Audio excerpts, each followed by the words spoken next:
On en vient à cette nuit sûrement compliquée pour beaucoup d'entre vous, tant les températures ont grimpé en battant tous les records, 42,9 degrés dans le sud-ouest du côté de Biarritz. Bonne nouvelle, on arrive enfin au bout de cet épisode caniculaire. On va en parler dans un instant avec vous, Karine. Mais d'abord, ce terrible accident à Villers-sur-Mer, c'est dans le Calvados. Un kitesurfer a perdu la vie après le passage d'un très fort coup de vent.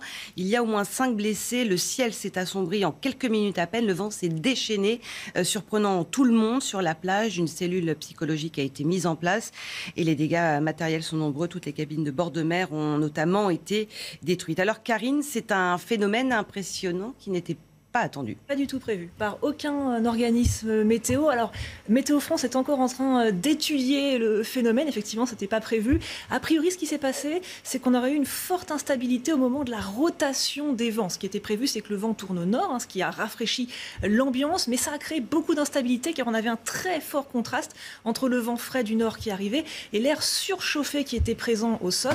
Cette instabilité, elle a commencé à générer des orages et a priori, on aurait eu ces fortes rafales de vent à l'avant de ces orages. Ce serait monté à 100 km/h, mais on n'a pas vraiment de mesure sur la zone, donc on n'est pas certain. Donc on ne sait pas encore comment le définir précisément. On se contente pour l'instant de forts coups de vent. Voilà, forts coups de vent ou fortes rafales à l'avant des orages peut-être.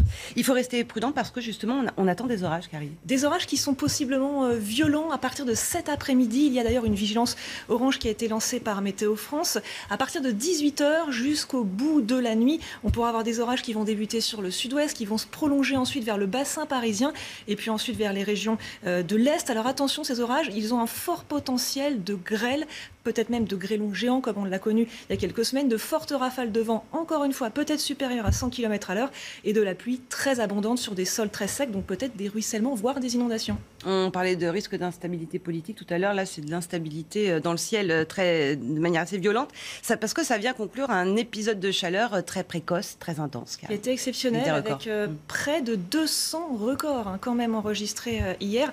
La plupart sont des records de chaleur mensuels, mais on a eu des records de chaleur absolue. Ça veut dire qu'au cours de l'année, sur certaines villes, il n'a jamais fait aussi chaud, notamment en août, avec par exemple 43 degrés 4 du côté de Pissos dans les Landes, à Biarritz 42 degrés 9, on a battu le record d'août 2003, à la pointe de Sokoa dans les Pyrénées-Atlantiques 42 degrés, à Lège, Cap-Ferret en Gironde 41 degrés 9. Ce samedi 18 juin va arriver en tête des journées qui présentent la plus forte anomalie thermique chaude, c'est-à-dire que le plus grand écart par rapport aux moyennes, c'est l'une des journées qui présente ce plus grand écart par rapport aux moyennes. Merci beaucoup, Karine.